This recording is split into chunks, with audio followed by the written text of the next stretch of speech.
Hello नमस्कार साथियों, स्वागत है एक बार फिर से आप सभी का हमारे इस YouTube channel study with Ravi पर। साथियों, आज हम 12th के चैप्टर नंबर 1 जीवों में जनन की बात करेंगे। हम आपके सामने लेके आए हैं एनसीईआरटी हाईलाइट, जो आपके एग्जाम के लिए अब जो समय है उसमें बहुत ही महत्वपूर्ण योगदान निभाएगा।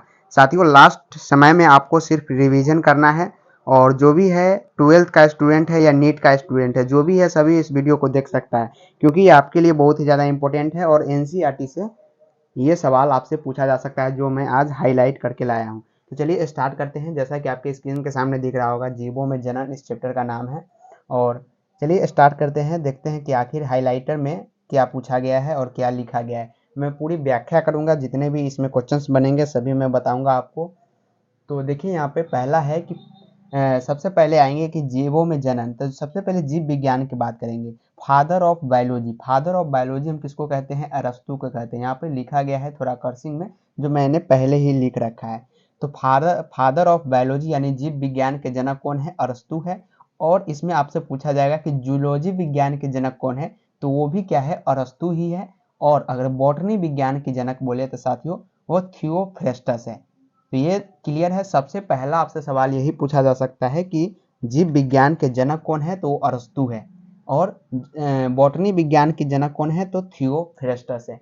इतना तो आपको समझ में आ गया होगा। अब देखिए, अब लाइन स्टार्ट करते हैं एनसीईआरटी का। पहला लाइन है यहाँ पे, ध्यान दीजिएगा, एक एक लाइन को आपको देखना है।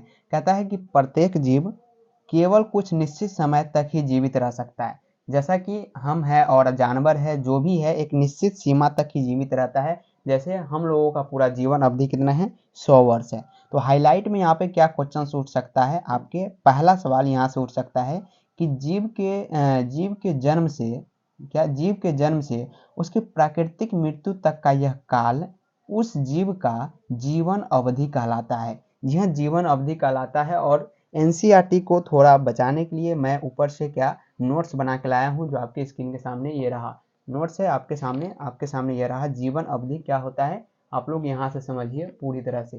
कहता है कि जीवों को उनके जन्म से, यह जन्म से लेकर प्राकृतिक मृत्यु तक का समय जो होता है वो क्या होता है? जीवन अवधि या जीवन काल कहलाता है। ये आपको समझ में आ गया। यहाँ पे आप लोग समझिए जीवन अवधि आखिर होता क्या है, पूरी समझिए। यहाँ पे एक मिनट, आपको पूरा समझाना है, इसलिए आप लोग थोड़ा वेट कीजिएगा। जीवन अवधि या जीवन काल, जी हाँ, यहाँ पे समझिए जीवन अवधि या जीवन काल आखिर होता क्या है, यही सवाल आपसे पहला पूछा जा सकता है। तो जीवन अवधि कहने का मतलब जब आप पैदा हुए, यानी 0 के साल के थे जब आप गर्भ से पैदा हुए, और आपके प्राकृतिक मृत्यु, यह प्राकृतिक मृत्यु कहने का मतलब यहाँ पे प्राकृतिक मृत्यु आ गया। तो यानी प्राकृतिक मृत्यु मतलब बीच में आपको ना कोई एक्सीडेंट हुआ, ना कोई बीमारी हुई, और अपना जीवन पूरा यानी 100 वर्ष यहाँ पे आप पूरा क्या किए? 100 ईयर पूरा कंप्लीट कर लिए और तब मरे। तो इसी को क्या कहते हैं? जीवन अवधि या जीवन काल कहते हैं। तो ये आपको पूरी तरह से समझ में आ गया होगा। आप लोग लास्ट तक बने रहिएगा, एक एक कंसेप्ट को आज मैं समझा के जाऊंगा। तो चलिए, एनसीईआरटी का ये तो आपको समझ में आ गया होगा। पहला पेज पे आपको सिर्फ ये जो 2 लाइन था, यही 2 लाइन इंपॉर्टेंट था। और ये जो बीच में लिखा गया है, ये कुछ एनसीईआरटी के बारे में लिखा गया है, इस पे हमको ध्यान नहीं देना। और अब सीधे आपको आना है रेड से जो हाईलाइट किया गया है उस पार्ट पे। यह रेड से जो हाईलाइट किया गया है उस पार्ट पे आपको आना है। यहाँ पे देखिए, कहता है कि किसी जीव की जीवन अवधि का आवश्यक रूप से आकार साइज से संबंध नहीं है। जी हाँ, बिल्कुल सही है।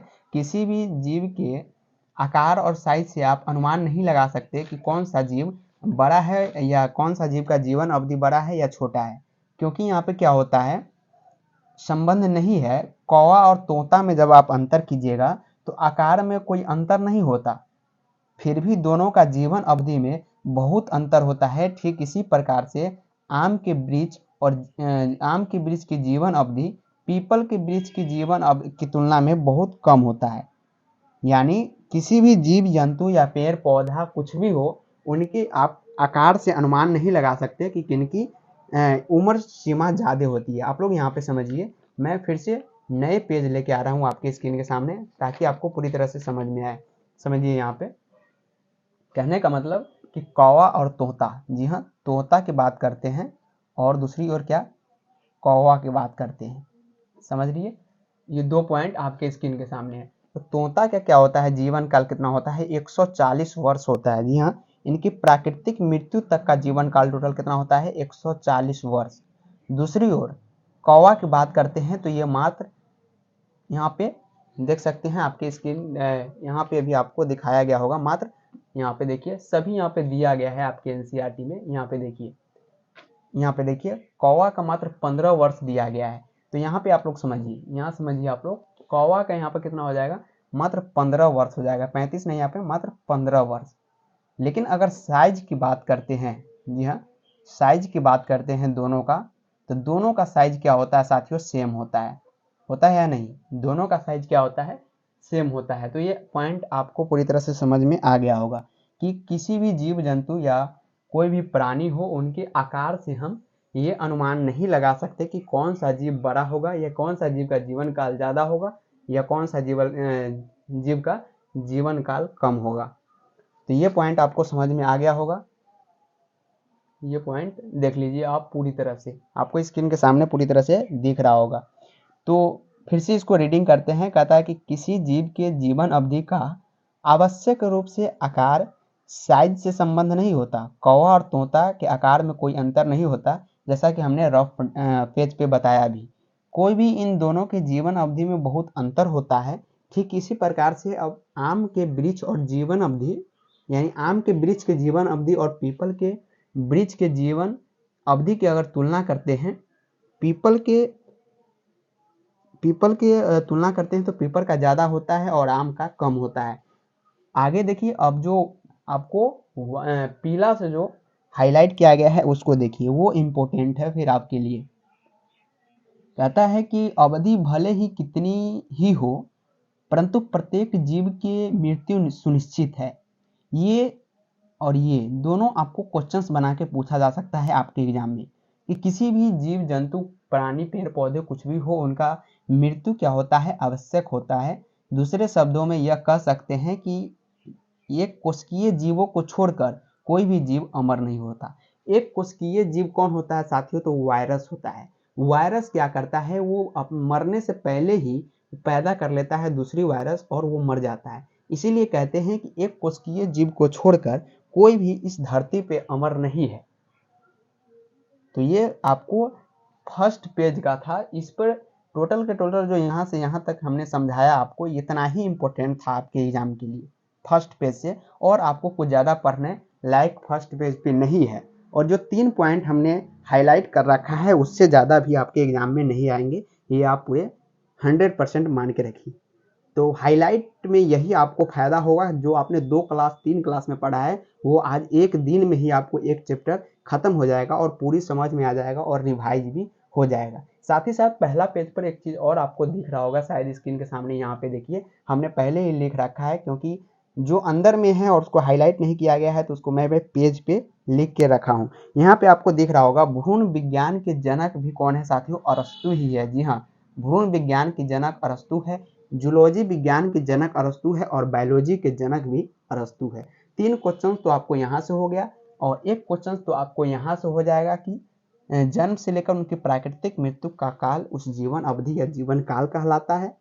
दूसरा पॉइंट आपको रेड से जो हाईलाइट किया गया है वहाँ से बनेगा कि किसी जीव की जीवन अवधि का आवश्यक रूप से आकार साइज से संबंध नहीं होता। कौवा और तोता के आकार में कोई अंतर नहीं होता, फिर भी दोनों का जीवन अवधि बहुत अंतर होता है। जैसे तोता के हमने बताया 140 वर्ष, दूसरी ओर कौवा के क्या होता है, 15 वर्ष होता है। उसी प्रकार आम के वृक्ष और पीपल के वृक्ष से अंतर यहाँ पे स्पष्ट किया गया है कि दोनों का अंतर में बहुत फर्क होता है और दोनों का जीवन काल अलग अलग होता है।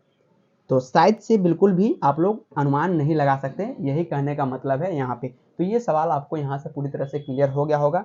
हम अब चलेंगे दूसरे पेज पे। पहला पेज अगर क्लियर है कमेंट बॉक्स में आप लोग जरूर बताइएगा, जहाँ भी कोई भी कन्फ्यूजन हो कमेंट बॉक्स में आप लोग जरूर बताएंगे। चलिए अब चलते हैं दूसरा पेज पे। दूसरा पेज पे जैसा कि हमने पहले ही ला रखा था और फिर से मैं यहाँ पे ला देता हूँ। यहाँ पे देखिए आप लोगों को पूरी तरह से दिख रहा होगा। यहाँ पे सबसे ऊपर लिखा गया है सिकोआ, जिसे आप सखुआ कहते हैं। यहाँ पे इसलिए ये हाईलाइट ऊपर लिखा गया है क्योंकि ये आपके एनसीईआरटी में नहीं दिया गया है और आपके एग्जाम में हमेशा पूछा जाता है। तो सिकोवा यानी सखुआ की बात करते हैं तो इनका जीवन काल जो होता है साथियों वो 3000 वर्ष से 4000 वर्ष होता है। जी हाँ, 3000 वर्ष से 4000 वर्ष किसका होता है? सिकोवा यानी सखुआ का होता है। दूसरी ओर यहाँ पे आपको दिख रहा होगा हाथी का दिख रहा होगा। ऐसा करता हूँ, मैं एक कॉपी पे लिखा देता हूँ, आप लोग फटाफट से इसको नोट कर लेंगे क्योंकि एक सवाल यहाँ से आपको बनेंगे। तो फटाफट से आप लोग नोट कर लीजिए, यहाँ पे मैं लिखा देता हूँ। सबसे पहले सिकोवा से ही स्टार्ट करते हैं। सिकोवा, यहाँ सिकोवा का लिख लीजिए आप 3000 टू 4000 वर्ष। फटाफट से आप लोग लिखेंगे ताकि टाइम वेस्ट नहीं होगा। उसके बाद आप आ जाइए तोता पे। तोता की बात करते हैं 140 वर्ष होता है इनका जीवन काल। उसके बाद आप आ जाइए हाथी पे। ये सभी पॉइंट आपको एनसीईआरटी में मिल जाएगा और एक पॉइंट एनसीईआरटी में गलत है, वो सही आप कर लीजिएगा इसी प्रकार। तो हाथी की बात करते हैं तो ये 60 से 70 वर्ष इसका माना जाता है। उसके बाद आप आ जाइए, मैं घटते क्रम में लिखा रहा हूँ। उसके बाद आप आ जाइए घोड़ा पे, सॉरी बरगद पे आ जाइए। यहाँ पे बरगद छूट गया है। चलिए बरगद को पहले लिखा देते हैं। बरगद का होता है साथियों 200 से 300 वर्ष, यहाँ पे आपको ध्यान देने वाली बात है। उसके बाद आपको यहाँ पे आना है घोड़ा की बात करते हैं तो उनका जीवन काल 50 वर्ष होता है। उसके बाद गाय की बात करते हैं तो गाय का जीवन काल टोटल 25 वर्ष होता है। उसके बाद आपको यहाँ पे दिखेगा सबसे हाईएस्ट में मगरमच्छ का होता है। मगरमच्छ की बात करते हैं तो ये 60 वर्ष होता है। उसके बाद और सारे हैं 3-4 पॉइंट, जैसे गाय हो गया, गाय का कितना होता है 25 वर्ष होता है। और भी है कुत्ता है, जिसका कुत्ता का कितना होता है 25 वर्ष, केला का 25 वर्ष। ये सभी आपको एनसीईआरटी में दिया गया है, चाहे तो आप इसका स्क्रीनशॉट ले सकते हैं। मैं इसको हटाता हूँ अब और आपके एनसीईआरटी को लाता हूँ। यहाँ पे आपके एनसीईआरटी में जो लिखा था वही हमने कॉपी पे एक साइड लिखवा दिया है। तो आपके अब दिख रहा होगा, यहाँ पे दिख रहा होगा। और इसी प्रकार यहाँ से आप ये सभी जितने भी दिया गया है ये आप याद कर लेंगे। जीवन काल यहाँ पे दिख रहा होगा, जीवन अवधि या जीवन काल इसको बोलते हैं। और सभी जीवन काल जीवन अवधि इसमें दिया गया है, आप इसे जरूर याद कर ले क्योंकि ऐसे सवाल आपके एग्जाम में पूछे जाते हैं। तो दूसरा पेज भी क्लियर है। अब चलते हैं तीसरा पेज पे फटाफट अंदाज में। तीसरा पेज का फर्स्ट पॉइंट आपके स्क्रीन के सामने पूरी तरह से दिख रहा होगा, दिख रहा है। तो तीसरा पेज का फर्स्ट पॉइंट है जीवों में जनन को यहाँ एक जीव वैज्ञानिक प्रक्रम के रूप में परिभाषित किया गया है, जिसमें एक जीव अपने समान एक छोटे से जीव संतति को जन्म देता है।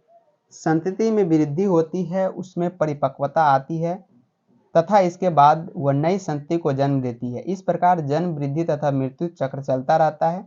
जनन प्रजाति में एक पीढ़ी के बाद दूसरी पीढ़ी में निरंतरता बनाई रखती है। आप बाद में अध्याय 5 में पढ़ेंगे। यानी यहाँ पर जो पॉइंट था उसको अध्याय 5 यानी आपके चैप्टर नंबर 5 में डाल दिया गया है। तो जीवों में जनन आपको यहाँ पे समझ में आ गया होगा कि अपने जैसे संतान उत्पन्न करना ही जीवों में जनन कहलाता है। जैसा कि मेरे नोट्स में अगर है तो यहाँ पे है, मैं बिल्कुल दिखा देता हूँ आपको।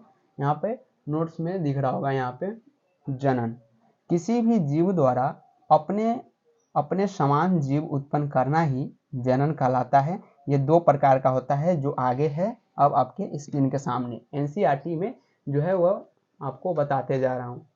तो इसका मतलब सिर्फ क्या है, अपने जैसे संतान उत्पन्न करना।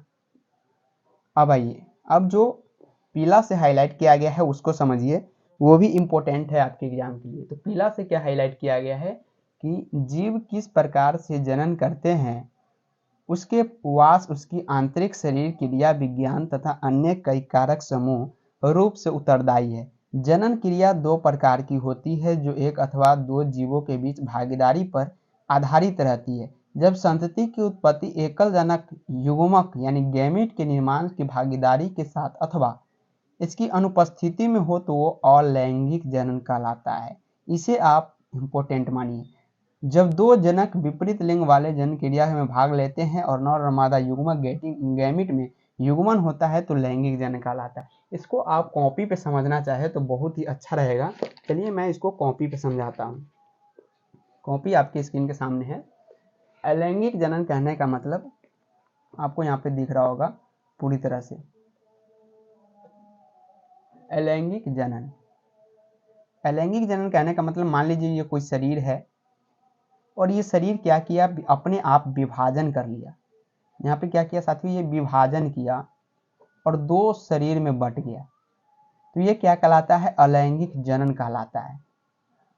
सिंपल सी बात है, एक शरीर, यहाँ पे एक बॉडी है, इसको बॉडी मान लीजिए, और ये अपने आप में विभाजन कर लिया और दो अलग अलग, ये क्या किया, अलग अलग शरीर यानी बॉडी बना लिया, और इसी को क्या कहते हैं, अलैंगिक जनन कहते हैं। दूसरी ओर लैंगिक जनन, लैंगिक जनन की बात करते हैं अब। तो लैंगिक जनन में क्या होता है, यहाँ पे एक नर है और यहाँ पे एक मादा है। इसमें भी क्या है साथियों, 46 गुणसूत्र है। गुणसूत्र कितने होती हैं, 46 यहाँ पे, और इसके पास भी कितनी है, 46 है।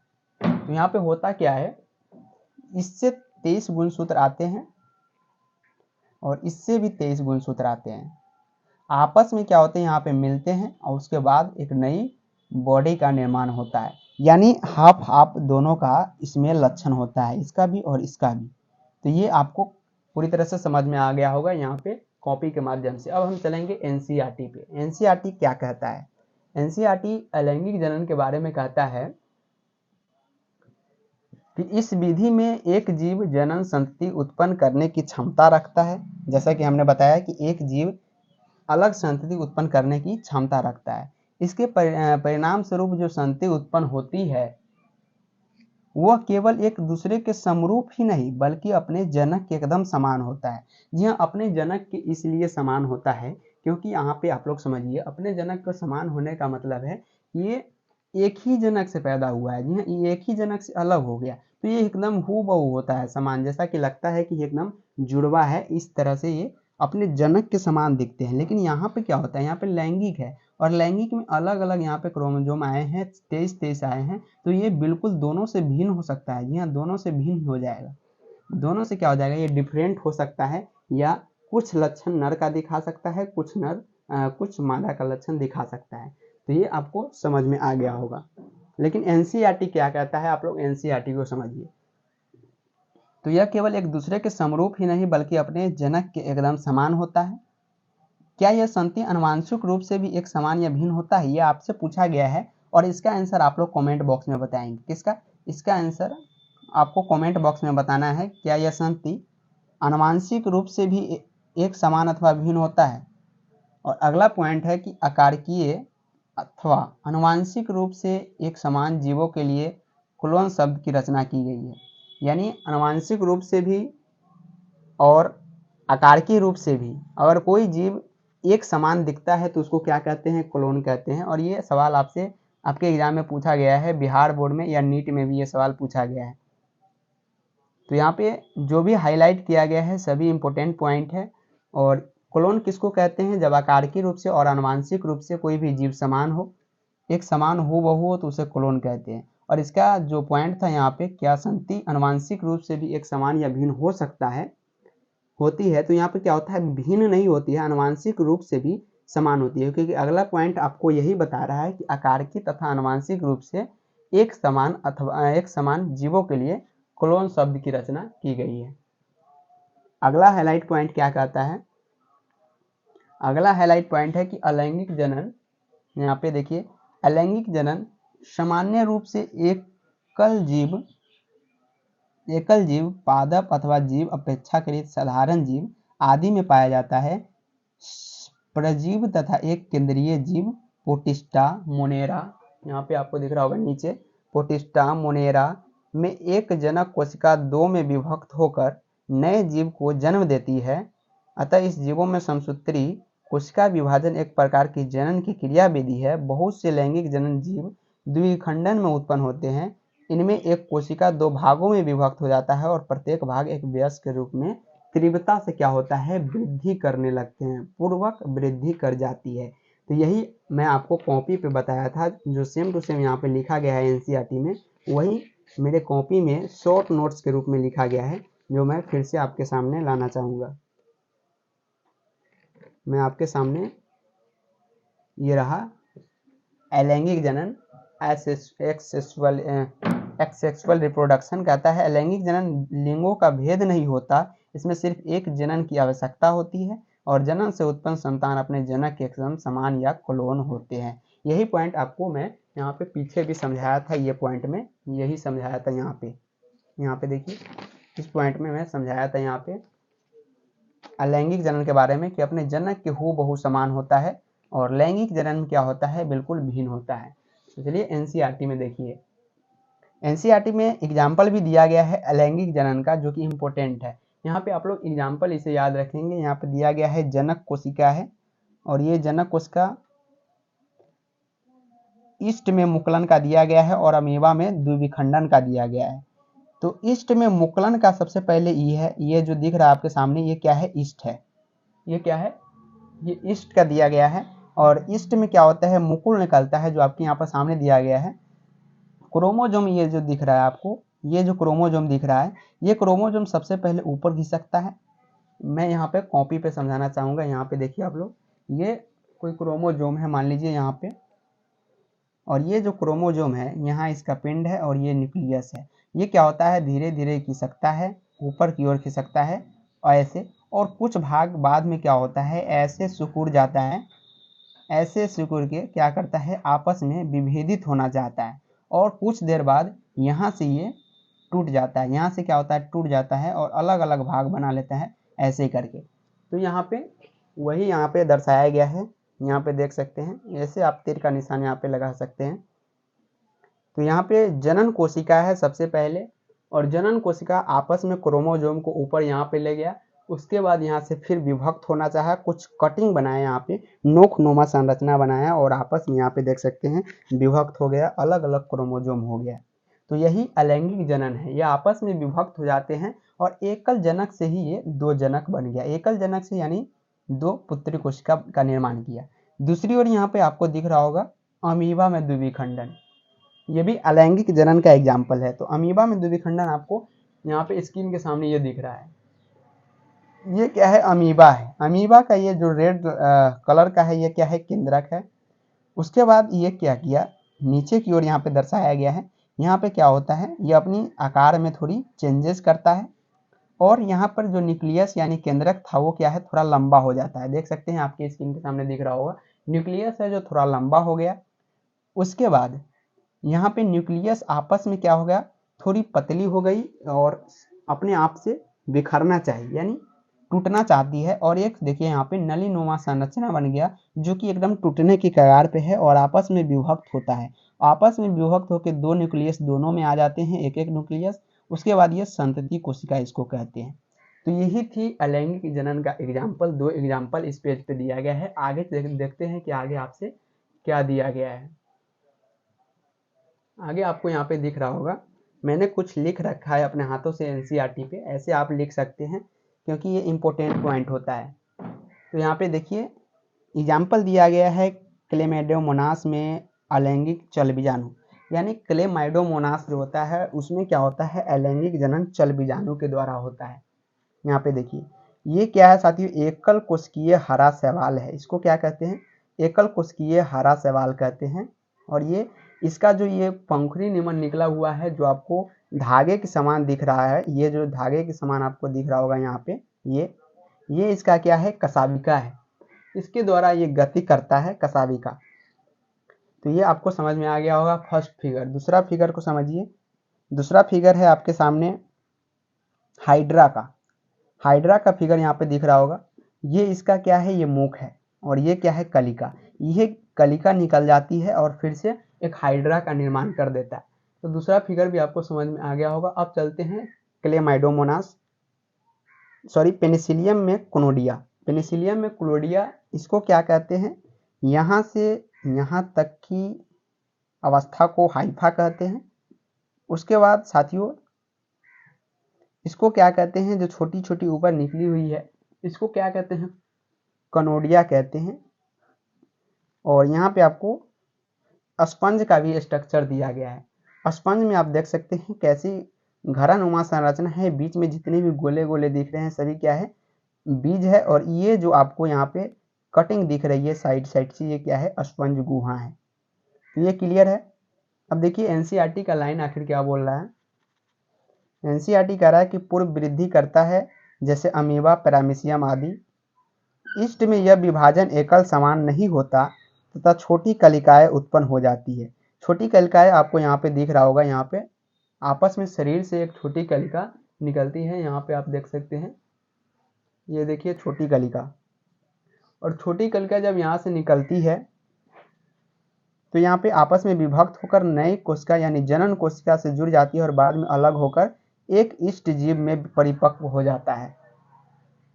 अगला पॉइंट है जो कि पेन से हाईलाइट किया गया है, देख सकते हैं। और यहाँ से भी क्वेश्चंस आपसे पूछा जाएगा। ये जो आप देख सकते हैं, ये कहता है एक त्रिक कठोर आवरण स्त्रावित करते हैं जिसे पुट्टी शिस्ट कहते हैं। इस परिघटना को पुट्टी भवन कहते हैं। अनुकूल परिस्थिति में पुनरागमन पर पुट्टीकृत अमीबा बहुखंडन द्वारा विभाजित होता है अथवा अनेक सूक्ष्म अमीबा अथवा बीजाणु स्यूडोपोडियाज उत्पन्न करता है। पुट्टी के भीति फट जाने से यह बीजाणु परिक्षेत्र के माध्यम से विमोचित हो जाते हैं और अनेक अमीबे विकसित होते हैं। इस अभिक्रिया में बीजाणु जनन कहते हैं। यानी जो ये स्पंज है ये आपस में फटते हैं, उसके चारों ओर जो भीति दिख रही है ये थोड़ी मोटी होती है। जब फटती है तो यहाँ से क्या होता है, जितने भी बीजाणु हैं वो बाहर आते हैं और इसी प्रक्रिया को क्या कहते हैं, बीजाणु भवन कहते हैं। तो यहाँ तक आपको पूरी तरह से समझ में आ गया होगा इस पॉइंट को। चलिए, अगर समझ में आ गया तो आगे चलते हैं, हम अगले पेज पे चलते हैं।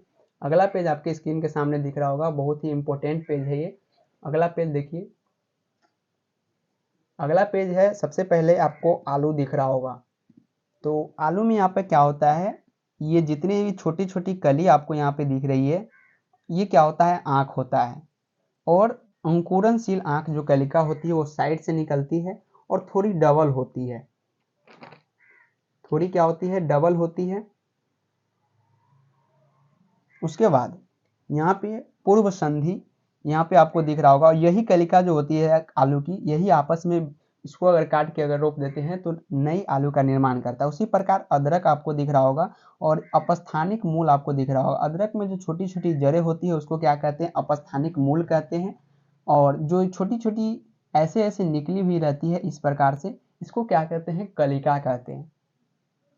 और इसको जो छोटी छोटी निकली हुई है रोम जो होती है उसको, इसी को क्या कहते हैं, प्रकंद कहते हैं। यहाँ पे आपको दिख रहा होगा, यहाँ पे ऑप्शन 100 में जो दिख रहा है पौधा, ये क्या है, यहाँ पे दिख रहा हो अगेव का बुलबिल। अगेव का बुलबिल इसको कहते हैं। और ये द में दिख रहा है, इसको कहते हैं ब्रायोफिलम की पर्ण कलिका। ये क्या है, अपस्थानिक कलिका होती है इसकी। उसके बाद इसको पत्थर चट्टा भी बोलते हैं। और अपस्थानिक कलिका ये निकली हुई है और यही विभक्त होकर नए पेड़ का निर्माण करता है। उसी प्रकार जलकुंभी, जलकुंभी इस चैप्टर के लिए इम्पोर्टेंट है क्योंकि इसको बंगाल का आतंक कहा जाता है।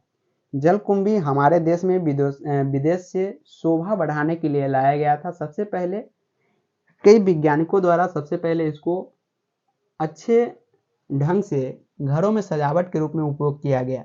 कुछ दिन बाद जब ये भू अस्तारिका जब होता है, ये फैलता है बहुत तेजी से, और जलकुंभी का जब विस्तारण हमारे समुद्र में और पेड़ पौधों का जब साथ में समुद्र में इसका प्रभाव हुआ तो बहुत ही जल्दी छा गया।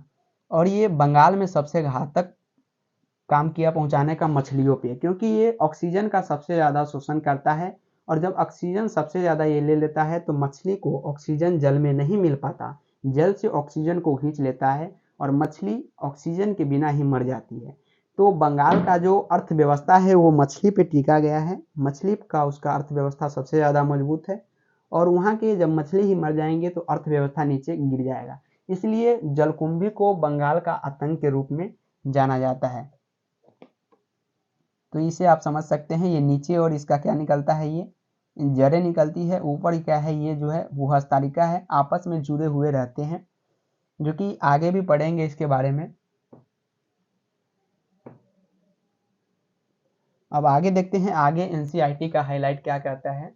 एनसीईआरटी का हाईलाइट अगला पॉइंट कहता है आपके स्क्रीन के सामने कि फंजाई जगत के सदस्य तथा साधारण पादप जैसे सवाल विशेष अलैंगिक जननीय संरचना द्वारा जनन करते हैं। इन संरचनाओं में अत्यंत ही सामान्य संरचना अलैंगिक चल बीजाणु जू स्पर्श है, जो सामान्य सूक्ष्मदर्शी चलनशील संरचना होती है, अथवा अन्य सामान्य अलैंगिक जनन संरचना कोनोडिया पेनिसिलियम कलिका में हाइड्रा और जेम्यूल में स्पंज। यानी स्पंज जो आपको यहाँ पे दिख रहा होगा, इसमें क्या होती है, जेम्यूल द्वारा इसमें अलग अलग स्पंज का निर्माण करता है।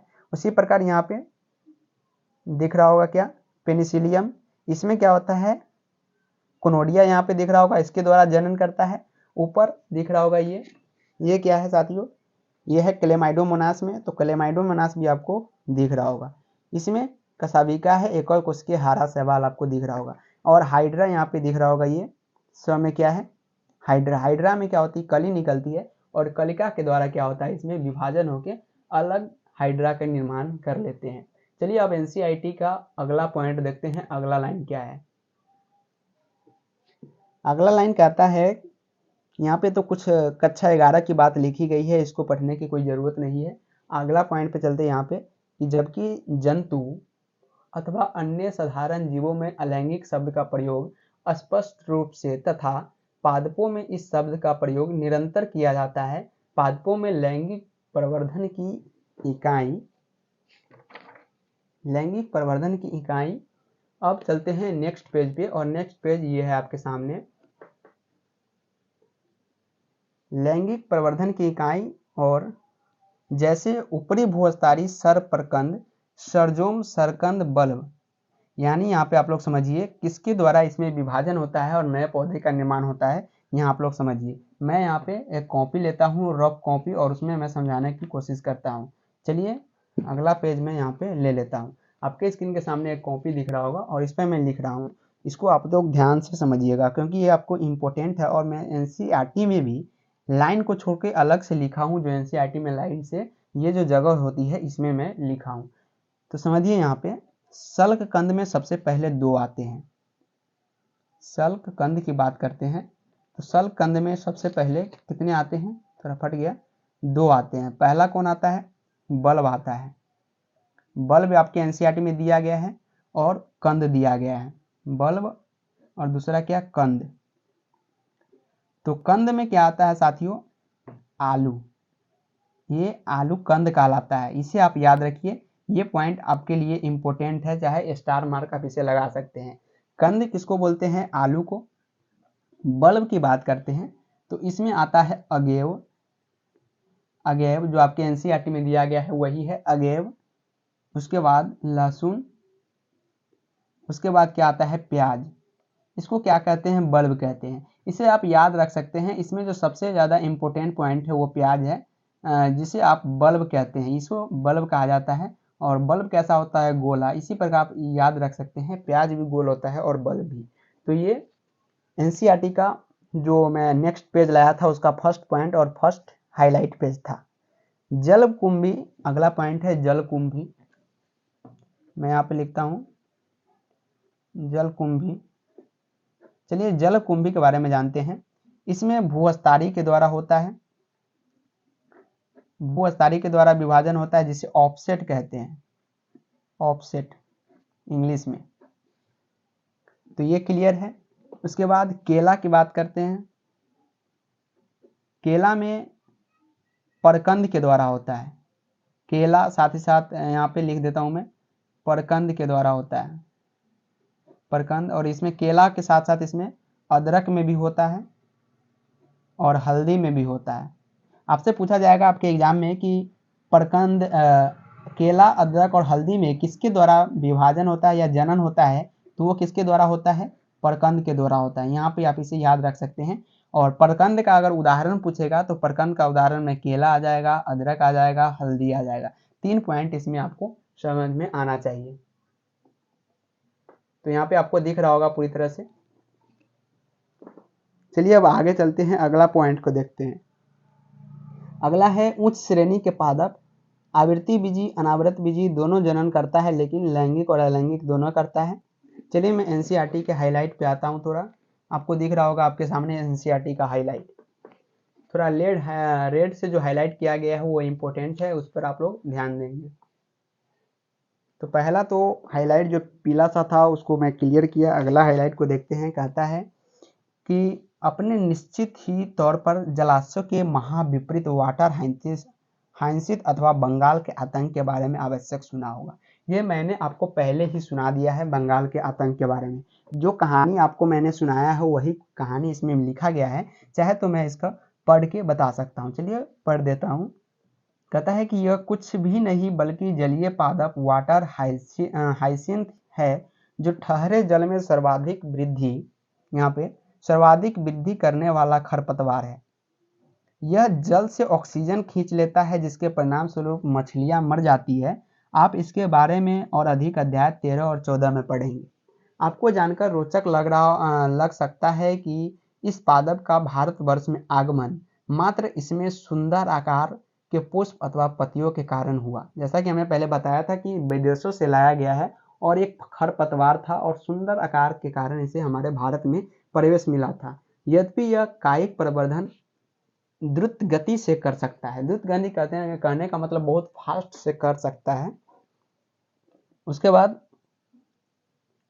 और अल्प समय में ही संपूर्ण जलाशय पर फैल जाता है और अपने आप से जलाशय को ढक देता है और इससे छुटकारा पाना बहुत ही कठिन होता है। जैसा कि हमने आपको समझाया था, यही इंपॉर्टेंट पॉइंट है आपके एग्जाम के लिए। और ये जो पॉइंट है ये आपको फिर से नेक्स्ट चैप्टर में मिलेंगे।